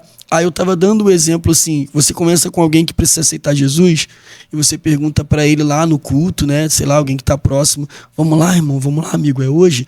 Pô, cara, vou devagarzinho aí, porque, né? Pô, se eu não... Aí cria aquele pseudo temor de Deus, aí diz assim, pô, mano, porque tu sabe, né, maior medo de depois não dar certo, cair aí, envergonhar a Deus, então é melhor ficar na minha aqui, é melhor ficar no erro do que tentar lutar contra o erro, porque isso é temor de Deus. E aí, o cara vai em tudo, com tudo, irmão. Ele nunca pensou nisso, pô, vou devagarzinho nesse baile aqui, porque vai que dá... Não, ele foi com tudo. Não vou devagarzinho nessa prostituição. Ele vai com tudo em tudo. Quando ele vai para Jesus, devagarzinho, né? Eu vou ali bem devagarzinho, um passinho de cada vez. Então, eu acho que às vezes o nosso medo é muito seletivo, mano. É muito seletivo com as certezas do que a gente propõe para aquilo que a gente quer fazer. Entendeu? Porque quando o cara sai, ele sai com uma certeza tão grande de que ele vai se divertir, de que ele vai conhecer alguém, de que ele vai beber até cair, que nada prende aquele cara, irmão. Nada. Entendeu? E às vezes a gente acaba se travando porque a gente começa a imaginar coisas com relação a tudo ao contrário daquilo que vai nos beneficiar. E aquilo que não nos beneficia parece que leva a gente com mais facilidade. Tu pega um camarada desse aí que tá com 14, com 13, com 12 anos aí com um fuzil numa favela dessa daí, o cara enfrenta a polícia, irmão. Os caras treinados pra matar e o cara tá nem aí, ele enfrenta a polícia. E aí tu traz esse mesmo pessoa pra igreja e ele diz que tem vergonha. Tá entendendo? Então acho que o medo ele é muito seletivo. E quando parte, e aí eu vou concluir minha fala, e quando o medo parte de algo que pode me beneficiar, para impedir algo que beneficiar, eu acho que aí já entra a ideia do espírito do medo. Que é o que Paulo diz que Deus não nos entregou. Que é a ideia de te travar para algo que vai te beneficiar. Não pode ser Deus, mano. Porque mesmo que aquilo que você projeta fazer não dê certo, já te abriu o leque para alguma outra alternativa que você não veria se não tivesse tentado. Vem com o slogan, vou te preservar, mas na realidade é vou te limitar. Exatamente. É a armadura de Saul em Davi. Exatamente. Já dá mais uns 5 Já.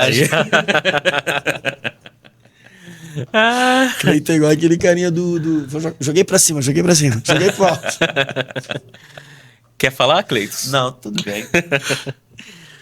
Então é isso, pessoal. Nós estamos aqui muito alegres por esse primeiro programa. Muitos alegres em Deus mesmo, porque foi esclarecedor o texto que a gente acabou de ler. Sabe, eu tenho um pregador que eu gosto muito que ele fala assim, eu amo os detalhes do texto, porque são frases que podem mudar tudo. O Tony falou do mendigo e eu nem prestei atenção quando Jesus chega e ele é mendigo. E depois Jesus chama ele de cego. Então o Cleiton colocou bem as suas palavras aqui. Mas acima de tudo eu queria agradecer a Deus primeiramente e a confiança, né, do Gladstone de ter participado desse primeiro programa. A gente sabe que é difícil, né, cara? A gente vive hoje num mundo muito corrido, né? Mas agradeço a Deus pela tua vida, por ter sido por estar sendo esse canal de bênção para muitas pessoas, para os jovens da sua igreja, para o seu ministério. Amém. Que você continue assim, sendo um homem que transmite um exemplo, não só para mim, mas acho que para muita gente que anda comigo, né, cara? E quando eu coloquei lá que era o Gladstone, todo mundo, aonde eu vejo? Como eu faço? Aí já é lenda. Lenda urbana já. Então, pra gente encerrar, eu queria que vocês falassem, desse uma aplicação pessoal sobre esse texto, pra gente encerrar esse podcast de hoje, falando e agradecendo aí sobre essa inauguração desse canal. Bom, a atitude do cego ao seguir a Jesus após receber aquilo que ele buscava, revela aquilo que ele era antes do milagre. Ele recebeu a cura e geralmente o pós-milagre revela o que sempre fomos antes do milagre. Ele sempre foi grato, ele sempre foi predisposto a seguir a Jesus. Ele sempre teve fé. Isso só se evidenciou após ele receber o milagre. Ou seja, o milagre revela aquilo que nós sempre fomos. Bom, a minha fala sobre o milagre é num tempo de apostasia, cara, um tempo muito difícil que a gente está vivendo, onde o poder de Deus tem sido escarnecido de uma forma tão absurda. A minha palavra aqui para nós, para quem vai ouvir esse podcast de manhã, de tarde, de noite, independente do horário, é creia em milagre, irmão.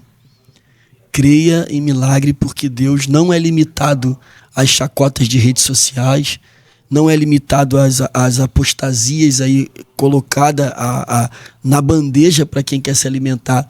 Deus é o mesmo de ontem, hoje e eternamente. Ele ainda faz milagres. Amém.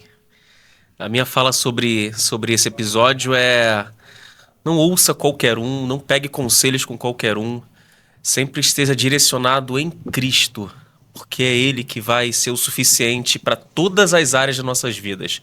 Às vezes a gente pega conselho com pessoas que não acrescentam em nada. E são as multidões que a gente acabou de falar nesse programa. Então se apegue em Deus. Buscar em primeiro lugar o reino de Deus e a sua justiça. Então é isso, pessoal. Queria agradecer a todo mundo. Só lembrando, o nosso canal é o Pod Bíblia 2025. E página do Instagram, Pod Bíblia _. Tem que colocar lá o underline. Se inscreve no canal, ativa a notificação. Siga a gente aí, porque a gente tá com três convidados? 4? Sim, 4 em vista. 4 convidados aí para os próximos programas. E eu agradeço a sua audiência, agradeço aí. Compartilhe esse vídeo, faça chegar a muita gente. Que eu tenho certeza que a agenda do Tony a partir de agora não será... Meu Deus. Aproveita e diz aí como é que as pessoas fazem para te achar. Boa. Rapaz, é muito importante. Bom, qualquer coisinha aí que você precisar de mim, poder ajudar, que todo aquele momento você faz tudo, né? Pedreiro, encanador. Instagram, Glaudstone Dias, só procurar lá, Instagram. Tem algumas coisas também no canal do YouTube lá. A gente está precisando alimentar coisas novas, mas tem umas mensagens interessantes lá também, Glaudstone Dias. Tanto no Instagram, @Glaudstone Dias, ou no canal Glaudstone Dias no YouTube. Amém. Então é isso, pessoal. Fica com Deus. Um abraço. Forte abraço. Deus abençoe. Amém.